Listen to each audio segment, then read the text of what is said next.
ويهيلو اسكالالم بصو أبونا إساياس ناي مغلا هاجر سكوت لك باباس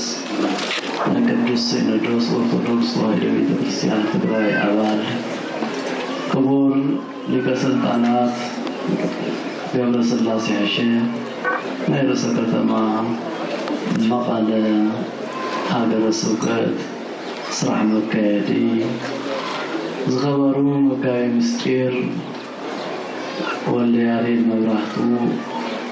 ናይ ርዕሰ ከተማና ሀገረ ስብከት ስብከተ ወንጌል ሓላፊ ክፍሊ ከምኡውን ናይዚ ታሪካዊ ዝኾነ ካቴድራል ብዙሓት ሊቃውንቲ ዝቆሙሉ መድረኽ ብዙሓት ኣቦታት ዘስተኣናገደ መድረኽ ናይ እግዚአብሔር ቅዱስ ቃሉ ዝነገረሉ ናይ እግዚአብሔር ቅዱስ ስሙ ዝፍተተሉ ደው ዝወድሓሉ ኣብዚ ቅዱስ ስፍራ ተረኺብና ንኽብሮ ዘለና በዓል መራሒ ቆሞስ ኣባ ተወልደ ብርሃን ወልደ ሳሙኤል ናይ ደብረ ሰላምን ናይ ቅድስት ኪዳነ ምሕረትን ኣመሓዳሪ ናይ ኣድባራት ገዳማት ናይ ኩሉ ርዕሰ ከተማና ይኹን ከባቢኣ ኣመሓደርቲ መምህራን ኣቦታት ምእመናን ኣዴታት መናሰይ ህፃናት እግዚአብሔር እትፈቱ እግዚአብሔር ዝፈትወኩም ንእግዚአብሔር ትነብሩ በእግዚአብሔርን እትነብሩ እግዚአብሔር አምላክና ዝባረኸኩም ከመይ ሓዲራትኩም ከመይ ቀኒኻትኩም እታሸለውለው ትብልብና እታጭነቕነቕ ትብልብና እታትሕጉስን እትሕዝንን እትምልከት ዓይንና እታኽፉን ጽቡቕን እትሰምዕ እዝንና መንፈሳዊ እዝንና መንፈሳዊ ዓይንና ንትስጋዊ ንሪኦ ሁሉ አስተኻኺሉ ንስጋናውን እንጥቀመሉ ንነፍስናውን እንባረኸሉ መንፈሱ ጎይታ አምላክና እግዚአብሔር በመላክ በቅዱስ ሚካኤል ንኽልእኸልና ቅዱስ ፈቃድ ይኹን። እንኳዕና ኩልተ ሽሕን 18 ዓመተ ምህረት ወርሃ ሰነ ቅዱስ ሚካኤል عن በዓል ዓመቱ ንምኽባር ታሪክ ዝተፈጸመሉ ዝተጨናነቁ ዝተረጋግዕሉ ፈተና ዝበዝሐሎም ፈተናኦም ዝተፈተሐሉ ከም ጣዕምቶ መምህርና ዝነገሩና እንበዓል ባሂራን እንበዓል አፎምያ ብሰይጣን ዝተፈተነት ብሰይጣን ዝነበዐት ሓዘን ስድራ ጥራይ ከያኽላስ ምስ ጎይታ ፈሊያ ዘጨነቃ ሰይጣን በቅዱስ ሚካኤል ዝተአለየላ እግዚአብሔር መንፈሱ ዝላአኸላ ናይና ዓኻትኩም መንፈስ ይላአኸላ አምላክና እሞንባር ትምህርቲ ተማሂርኩም ይኹም ኣነውን ደሓንደ ውዒልኩም ክብል ደሓንደ ሓዲርኩም ክብል ካብቲ ቅዱስ ዝኾነ ህዝቢ እግዚአብሔር ይመስገን ክትብሉ ኣብ ማእኸልና እግዚአብሔር ስለዘሎ ናይ እግዚአብሔር በረከት ክቕበል ናይ ብፁዕ ኣቦና ትእዛዝን ተኣዛዝነቱን ንምኽባር ኣብዛ መድረኽ ወፂእ ኣለኹ እምበር ሰዓት እውን ረፊዱ ይኮነን ግን ትልብና ደውማ ኣላዊና ኣሎ ህሊናና ይጭነቕ ዘሎ ህሊናና ይሽበር ዘሎ እሞ ብዙሕ ግዜ ክንሕዘኩም ኣይንደልን ሓደ ናይ እግዚአብሔር ቅዱስ ቃል ከምዚ ይብል ጽቡቕ ገረሞም ሂሮምና እዮም በእውነቱ ዕድመ ጥዕና ይሃቦም ቃለ ሕይወት የስማዓዮም ነገራት ሁሉ ሕማቕ ዝበሃል ይወግደልና እዚ ቅዱስ ቃሉ ጥራይ ካብዞም ሊቃውንትና ንሰምዓሉ ፍጹም ሰላም ይላኸልና ጎይታ እሞንባር አምላክና ከምዚ ይብለና ኣብ ዳንኤል ዝተባሃለ ነቢይ ሓዲሩ ኣብ ምዕራፉ መጽሐፈ ዳንኤል 6:22 ከምዚ ይብል አምላኸይ መልአኹ ለአኸ ናይ አንበሳ አፍ ድማ ዓፀወ አምላኸይ መልአኹ ለአኸ ናይ አንበሳ አፍ ድማ ዓፀወ ፈጸመ ይብሎ ዓፀወ እታ አንበሳ እንታይ ደሊ ነሩ ንዳንኤል ክበልዕ ደልዩ ዳንኤል ከንታ ይኾይኑ ነሩ بخفاءትን بጨካናትን ናብ እስር ቤት አትይኖሩ አፍተ እስር ቤት እንዳለው እግዚአብሔር ለዳንኤል ተመልክቶውን ስቃይ በለን መልአኩ ቅዱስ ሚካኤል ላይ ሁሉ ቅዱስ ሚካኤል ተላይሁኸ ነትخبل عزدل يا አንበሳ አፋዓሰው نعين نعخاتكمون كتفز مسفتنا نعين نعخاتكمون كتاللاز مساندب نعين نعخاتكمون كابغزانا كبيت ክርስቲያንና كاوبوتاتنا نخفلالي از مساندب እግዚአብሔር አምላክ የጾወን ዘይኮነስ እንታይ يستخافل ናውጽቦ ይመልሰን نعناون نعخاتكم كل يناون زستوعل ايمرو نحناون هزونا نستوعل له ايمرو اسخاتكمون بيت كريستيانكمون مراحت بيت كريستيانكمون تستوعلون تردولون ايمرو بيت املاكنا እግዚአብሔር ያዘዘና ስለዚህ መልአክ ማለት ተላኺ ማለት ነው መልአክ ማለት አገልጋሊ ማለት ነው መልአክ ማለት ዘይጭበት ዘይድንሰስ በእግዚአብሔር በአምላኩ በፈጣሪው ግን ዝድንሰስን ዝጭበጥን መላእክት እንትልኽ እንተሎ ዝተዓጾ ገዛ ይኽፈት ተጨናነቀ ህዝብ ይረጋጋ ዝፈረሐ ህዝብውን ሞራል ይነብሮ በረከት ዝሳነ ህዝቡን በረከት ይረክብ ለእግዚአብሔር ገዛና ከምዘይ ገዛና እንፈርሐለና መንደርنا ከምዘይ መንደርና እንፈርሐለና ሀገርና ዓድና ከምዘይ ዓድና እንፈርሐለና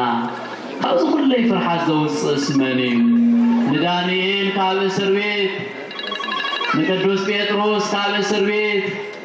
ነቶም መናሰይ ሰለስተ መናሰይ እንካብ አፈ አናብስት ነቶም አናብስት አፎም ዓጽዩ ነትፍርሐቶም አጠናኺሩ ነትጭንቆም አረጋግዩ ነትታሰርዎ ፈቲሑ መንፈስ እግዚአብሔር በቅዱስ መልአክ ተላይኹ መፍትሄ ዝረከቦ ቦታትና በትግዜ ንሱ መናሰይ ሕዝውን ናይ ትግራይ መናሰይ ናይ ዓድና መናሰይ ነፃ ዝኾንሉ ንንግዲ ዝፋጠንሉ ንልምዓት ዝፋጠንሉ ድምፂ ኹይናት ደመና ኹይናት ዘይሰምዕሉ አደ ትግራይ እትረጋገሉ አቦ ትግራይ ዝጸንዓሉ ደቁን ልምዓት ዝልኸሉ ደቁን ትምህርቲ ዝልኸሉ ታውካሊ ስጋዓት ዝወጻሉ ንቅዱስ ዳንኤል ዘውፃ አምላክ ንቅዱስ ጴጥሮስ ዝፈትሐ አምላክ ነቶም ዝደንገጹ መናሰይ ዘረጋጋ አምላክ ንመንሰይ ትግራይ ነደ ትግራይ ነቦ ትግራይ መጽናዕንዕ መንፈስ በመልአኩ ይላኸልና መልአክ ተላኸዩ መልአክ አገልጋለዩ መልአክ ንድሕነት ይዘዝዩ መልአክ ንሰላም ይዘዝዩ ቅዱስ ሚካኤል ሽሙን መልአከ ሰላም እዩ እቶም ቦታትና ሊቃውንት ትማሊ 12 ጀሚሮም እስካብ 11 ዋዜማ ትማሊ 12 ፈረቃን ጀሚሮም ተሳብሎም ማዓንተ 11 ማህሌት እግሮም ዘይተዓጸፈ አንደበቶም ዘይዕረፈ ናምላኾም እንዳጸውዑ ንፈጣሪዮም እንዳተናገሩ ቅዱስ ሚካኤል በመንፈስ እንዳተመልከቱ መንፈስ እግዚአብሔር ውሽጦም ተመልዩ ከቤተ መቅደስ ተሳምቋም ማህሌት እግዚአብሔር እንዳገልገሉ ነተነጋዲ ንግሩ ኸባረኸሉ ነተዛሐመ ፈውስ ረኸበሉ ነተስተጨናነቀ መረጋገ ረኸበሉ እተተሰቀለ ጎይታ ግልጽ ክብለና አቦታትና ሊቃውንት እንዳለመነ ሐዲሮ አቦታትና ሊቃውንት እንዳጸለየ ሐዲሮ ከምዚ ወይወል አነ ይሰቅልዎ አይሁድ ንጎይታና አምላክና ኢየሱስ ክርስቶስ ቅዱስ ያሬድ ትልቅ ዝኾነ አቦ ሊቃውንት አቦ መምህራን ዝኾነ አይሁድ ሰቅልዎ ለኢየሱስ ክርስቶስ ተሰባሰቡ አነ ይሰቅልዎ አይሁድ ለእግዚ ሚካኤል አርመመ ወገብርኤል ተደመ ፀሐይ ጸልመት وورد مكونت ሊቃውንት እዚህ እንዳስታወሰ ሐዲሮም ትማሊ ቅዱስ ያሬድ በመንፈስ አምላኩ እተተሰቀለ ጎይቶ ቅድሚ እንዳራአየ እተደህነት ናይ ፈጣሪው እንዳተቀበለ እተተስፋ ናይ ዓለም እንዳተራአዮ ኣብ ቅድመ አምላኩ ቆይሙ ቅዱስ ሚካኤልን ፈጣሪውን አራኺቡ እግዚአብሔር እንተሰቀል መድኃኔ ዓለም ኢየሱስ ክርስቶስ ኣብ ቀራንዮ መስቀል እንትውዕል ቅዱስ ሚካኤል እንትገርሞ ቅዱስ ገብርኤል እንትጭነቅ ቅዱስ አምላክና ንቅዱስ ያሬድ በመንፈስ ስለተረድኦ በትርጓሜ ስለዘመስጠሮ በመንፈስ ስለተራራዮ ናይ እግዚአብሔር ስቅለትን ናይ ቅዱስ ሚካኤል ምጭንና ምርባሽ ውሽጡ ጎይቱ አምላኩ ተሰቂልዎ ናይ ቅዱስ ገብርኤል ምድናቁ ከመይሊ ስቀል ከመይሊ መውት ከመይሊ መከራ ይረክብ ከመይሊ ባይሁን ይተሓዝ ከመይሊ ባይሁን ይግረፍ ከመይሉ ኣብ ቀራንዮ መስቀል ይውዕል ቅዱሳን መላእክት ተጨኒቆም እታ ፀሓይውን ብርሃናየ ህብን ኢላ እታ ወርሕውን ናብ ደም ተለዊጣ እቶም ከዋክብቱውን ረጊፎም ድሕሪ ዚኸ ወሪዶ መስቀሉ ኩሎ አብርሃ እንካብ መስቀሉ ምስ ወረደ ናብ መቃብር ምስ አተወ ካብ መቃብር ምስ ተሰአ ታዝ ጸልመተት ዓለም በሪሃ ታቅዱስ ሚካኤል ዝተጨነቀላ ዓለም በሪሃ ታቅዱስ ገብርኤል ዝተደመመላ ዓለም ዝተጨነቀላ ዓለም እቱ ዝፈራህ ህዝቢ እቱ ጸልሞቶ ህዝቢ እቱ ዝነበዐ ህዝቢ በጎይታና በአምላክና በኢየሱስ ክርስቶስ ካብ ጸልማት ናብ ብርሃን ካብ ሞት ናብ ህይወት እንካብ ምንጭና ናብ ምርግጋ እንካብ ምርባሽ ናብ ዕረፍቲ ደቂ እግዚአብሔር አደ ትግራይ ዕረፍቲ ሃባ መንሰይ ትግራይ ዕረፍቲ ሃቦ አቦ ትግራይ ዕረፍቲ ሃቦ ቅዱስ ሚካኤል ከምቲ ማሊ ይለኣኸልና ቅዱስ ገብርኤል ከምቲ ማሊ ጸጉዕ ሒዙ ይለኣኸልና ናይ ድንግል ማርያም በረከት ናይ ቅዱሳን መላእክት ተራዳኢነት ናይ ቅዱሳን ጸሎት ናይ ቦታትና ማህሌት ናይ ቦታትና ቡራኬ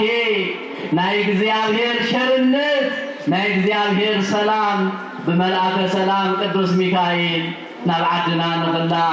እግዚአብሔር ምሕረቱ ክልኸልና ዳንኤል ዝተናገሮ መልአኹ ለኣኸ ተኸበልዓኒ ዝበለ አንበሳ አፉ ተዓፀወ አነ ወዲ እግዚአብሔር ካብ ማእሰር ተወጻኹ ካብ እስር ቤት ንኽንወፅእ ካብ ጭንቂ ንኽንወፅእ ካብ መከራ ንኽንድሕን ኩሉ ዝከኣለ ጎይታ ንዓይና ዓኻትኩም ንኹልህና በረከቱ ይላኸልና ወስብሐት ለእግዚአብሔር እግዚአብሔር ይባረክ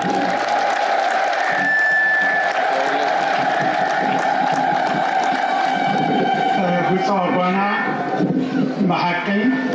ኣብ ሓፂር ደቃይቕ ከምዚ ዝበለ በስመ አብ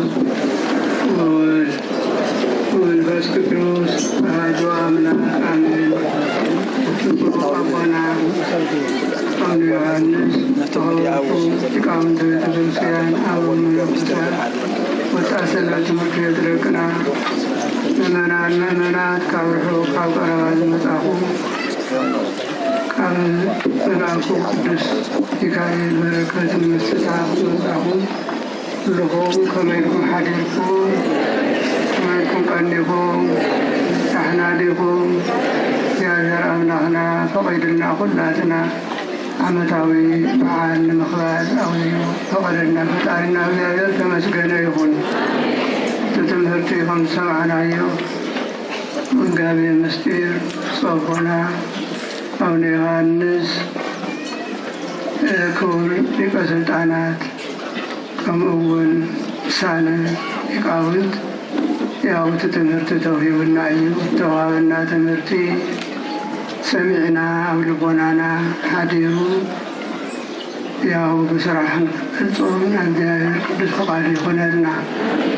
ስለዚህ ሕዚ ከምቲ ተነገረ መቼም እንግዲህ ትምህርቲ ተውሂቡ እዩ ዓድና ህዝብና ኣብ ሽግር ኣብ ፀበባ ያው ካብ ገዝኦም ተፈናቂሎም ብፀሓይ ብቁሪ ብጥምየት ብኽያት እዮም ዝኒአው እና ስለዚ ከምቲ ተነገረ ናብ ፈጣሪና ክንወድቕ ናብ ፈጣሪና ክንልምን ንግሆን ምሸትን ኣብ ቤተ ክርስቲያን ተረኺብና ክንፅልይ ዝግብአናና ሕዚ ናብታ ምህለላ ጊዜ ከይወስደልኩም ሰላማ ወወልድ ወመንፈስ ቅዱስ